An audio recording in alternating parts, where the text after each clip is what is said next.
देश के प्रधानमंत्री जी ने कहा कि सुबह उपसभापति जी हम लोगों के धरने पर चाय पिलाने के लिए आए थे और बहुत बड़ा दिल दिखाया उन्होंने।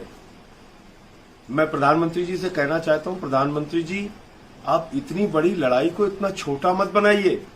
ये चाय पीने और पिलाने की लड़ाई नहीं है, ये देश के करोड़ों किसानों के पेट और पीठ पर जो लात मारा गया है, उनका जो निवाला छीना गया है, ये उसकी लड़ाई है। ये चाय पीने की लड़ाई नहीं है। इस लड़ाई को इतना छोटा क्यों बना रहे हैं आप? देश का किसान, देश का अन्नदाता करोड़ों लोगों का पेट भरता है, आपका भी भरता है, हमारा भी भरता है, सांसदों का भी भरता है, मंत्रियों का भी भरता है। उसके इस महान योगदान के सामने ये चाय बहुत छोटी चीज है, उसकी चिंता कीजिए। आज हमारे तमाम विपक्ष के मित्रों ने सदन का बहिष्कार किया। मुद्दा साफ है, हम लोगों का सस्पेंशन भी कोई मुद्दा नहीं है। अगर आप जिंदगी भर के लिए मुझे निलंबित करना चाहते हैं, बिल्कुल निलंबित कर दीजिए, पूरी जिंदगी निलंबित रहने के लिए तैयार हूं। लेकिन हमारे किसान भाइयों का जो निवाला छीना है, वो निवाला वापस कीजिए प्रधानमंत्री जी। जो इस देश के किसानों के पेट और पीठ पे छुरा मारा गया है, उसको, इस काले कानून को वापस लेकर उनको राहत पहुंचाइए प्रधानमंत्री जी। ये काला कानून बगैर वोटिंग के जबरन, अलोकतांत्रिक, असंवैधानिक तरीके से जो पारित किया गया है, लोकतंत्र की मर्यादा को, संसद की मर्यादा को जो शर्मिंदा किया गया है, उसको वापस कीजिए प्रधानमंत्री जी। ये लड़ाई चाय पीने और पिलाने की नहीं है। देश के करोड़ों किसानों की लड़ाई को आप एक छोटी सी चाय पिला के निपटा रहे हैं।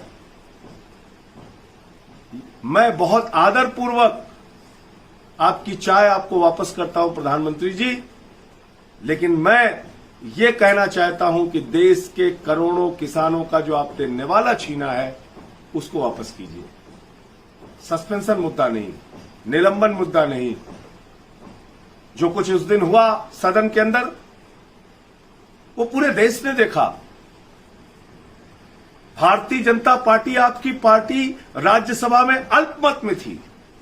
अकाली दल विरोध कर रही थी, बीजेडी विरोध कर रही थी, टीआरएस विरोध कर रही थी, एआईएडीएमके सेलेक्ट कमेटी की मांग कर रही थी, शिवसेना, एनसीपी, कांग्रेस, सारी पार्टियां विरोध में थी, आरजेडी, डीएमके,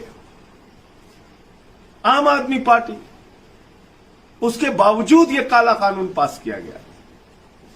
इसलिए इस लड़ाई को छोटा मत बनाइए।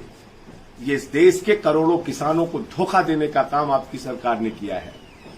आप कहते हैं एमएसपी देंगे प्रधानमंत्री जी, आप 2014 का अपना भाषण भूल गए? आपको याद नहीं आपने क्या कहा था चुनाव के पहले?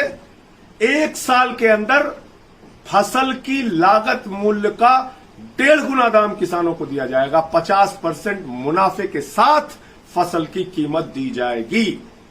लेकिन आपकी सरकार ने शपथ पत्र देकर सुप्रीम कोर्ट में कहा कि हम 50% मुनाफा नहीं देंगे। कितना धोखा दोगे किसानों को?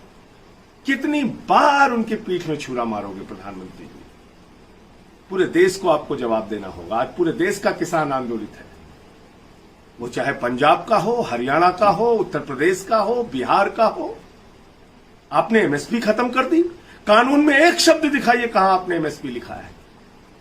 कोई व्यापारी अगर न्यूनतम समर्थन मूल्य से, कोई पूंजीपति अगर न्यूनतम समर्थन मूल्य एमएसपी से कम में किसान से खरीद करेगा, तो वो किसान कहां गुहार लगाने जाएगा? कौन सा न्यायालय उसकी बात सुनेगा अगर आपने बिल में, कानून में लिखा ही नहीं है एमएसपी के बारे में, एक शब्द नहीं लिखा तीनों बिल में। तो इसलिए मैं फिर दोहरा रहा हूं और विपक्ष के मित्रों को भी कह रहा हूं, हम लोगों का निलंबन कोई मुद्दा नहीं है। ये काला कानून जो बिना वोटिंग के पास किया गया है, उसको वापस लिया जाए और किसानों को राहत पहुंचाई जाए। जय हिंद, इंकलाब जिंदाबाद। ऐसे लाइव न्यूज से मैं हूं संपादक अशोक कुमार झा। हम फिर मिलेंगे आपसे बेहतरीन और ताज़ा खबरों के साथ। नमस्कार।